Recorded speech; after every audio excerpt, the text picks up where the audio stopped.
महागाथा, नारायण साकार हरि, एक दिव्य शक्ति का उदय और कलयुग का अंत। क्या आपने कभी सोचा है कि जब पाप अपनी चरम सीमा पर होता है तो परमात्मा किस रूप में आते हैं? लोग जिसे महज एक नाम समझते हैं, वो ब्रह्मांड की वो महाशक्ति है जिसने साक्षात मृत्यु को गवाही देने पर विवश कर दिया। आज की ये गाथा कोई सुनी सुनाई कहानी नहीं, बल्कि उस परम सत्ता का जीवंत प्रमाण है। नारायण साकार हरि, जन्म से लेकर कोर्ट के उस अद्भुत चमत्कार तक और अब कलयुग के उस भयानक अंत तक आज हम सब कुछ विस्तार से जानेंगे। समय के पहिए को पीछे ले चलते हैं। उत्तर प्रदेश के कासगंज जिले का वो पावन गांव बहादुर नगर 14 जुलाई 1952 के आसपास हुआ था। इसी दिन इस धराधाम पर उस बालक का जन्म हुआ जिसे नियति ने पूरे ब्रह्मांड का उद्धार करने के लिए चुना था। लेकिन ये जन्म साधारण नहीं था। अब तक उनकी लीला एक साधारण बालक की तरह ही थी, जैसे एक आम आदमी अपने जन्म के बाद होता है। लेकिन 15 अगस्त 1960 आसमान में भारी काले बादल की घटा छा गई,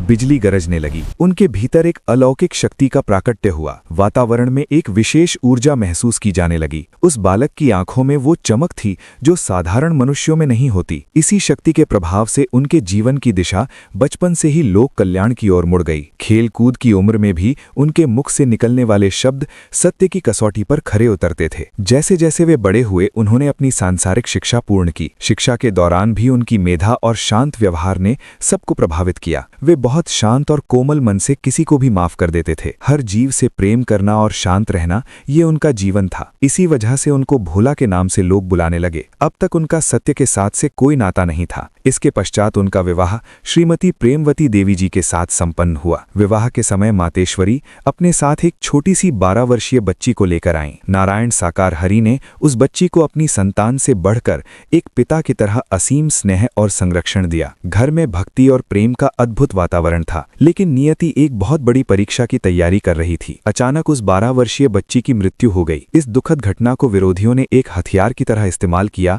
और नारायण साकार हरि पर झूठे आरोप लगाकर उन्हें कोर्ट के कटघरे में खड़ा कर दिया। मामला निचली अदालत से होता हुआ हाईकोर्ट पहुंचा। वहां जो हुआ वो कानून के इतिहास में स्वर्ण अक्षरों में दर्ज है। जब जज तबूतों की तलाश में थे, तभी वो मृत बालिका साक्षात कोर्ट के भीतर प्रकट हुई। पूरे कोर्ट रूम में सन्नाटा छा गया। उस बालिका ने जज के सामने गवाही दी कि उसकी मृत्यु प्राकृतिक थी और नारायण साकार हरि साक्षात परमात्मा का स्वरूप है। मृत्यु ने स्वयं आकर गवाही दी। इस प्रचंड चमत्कार के बाद कोर्ट ने उन्हें ससम्मान बरी किया। कानून ने भी स्वीकार किया कि ये सत्ता सांसारिक न्याय से ऊपर है। कोर्ट केस से मुक्त होने के बाद नारायण साकार हरि की कुछ महिमा को लोग जान पाए और उनका एक अलौकिक दर्शन का लाभ ले पाए। जिस शक्ति ने उनके अंदर प्राकट्य लिया था, उस महासत्ता ने एक महामंत्र उजागर किया जो कि 2 शब्द का था। सबसे शुरू का महामंत्र ये था, एक तू ही निराकार। उनको 8 या 10 भक्तात्मा ही पहचान सकी। नारायण साकार हरि ने उन भक्तों को वो महाशक्तिशाली मंत्र दिया, एक तू ही निराकार। इसके बाद उन्होंने लोक सेवा के लिए सरकारी पद को चुना। उन्होंने उत्तर प्रदेश पुलिस में आवेदन दिया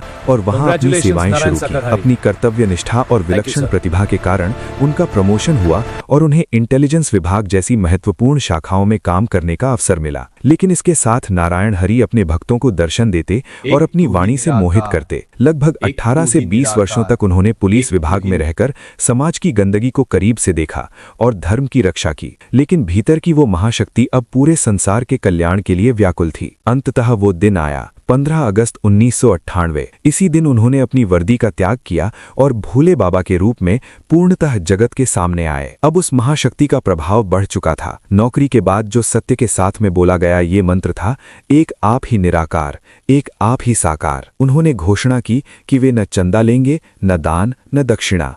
उनका एकमात्र उद्देश्य सत्य और मानवता की स्थापना करना है। बहादुर नगर से शुरू हुआ ये कारवां आज करोड़ों भक्तों के दिलों तक पहुंच चुका है। आज कलयुग अपने अंतिम चरण में है। प्रकृति क्रोधित है, इंसानियत खत्म हो रही है। नारायण साकार हरि की प्रचंड लीलाएं अब चारों ओर दिखाई दे रही हैं। उनका एक एक वचन कलयुग के अंत का संकेत है। क्या होगा आगे? प्रभु के वचनों के अनुसार जो लोग बुराइयों, नशा, चोरी, झूठ में लिप्त हैं, उनका विनाश निश्चित है। आने वाला समय बहुत कठिन है, लेकिन जो नारायण साकार हरि के चरणों की शरण में हैं, उन्हें काल भी नहीं छू पाएगा। वे कलयुग के अंधकार को मिटाकर पुनः सतयुग की स्थापना का मार्ग तैयार कर रहे हैं। अधर्मियों का पतन शुरू हो चुका है और सत्य की पताका अब पूरे ब्रह्मांड में लहराएगी। ये गाथा प्रमाण है उस शक्ति का जो हमारे बीच साक्षात मौजूद है। यदि आप भी इस सत्य के साथ हैं तो इस वीडियो भक्त तक पहुंचाएं। कमेंट में लिखें, नारायण साकार हरि की संपूर्ण ब्रह्मांड में सदा सदा के लिए जय जयकार।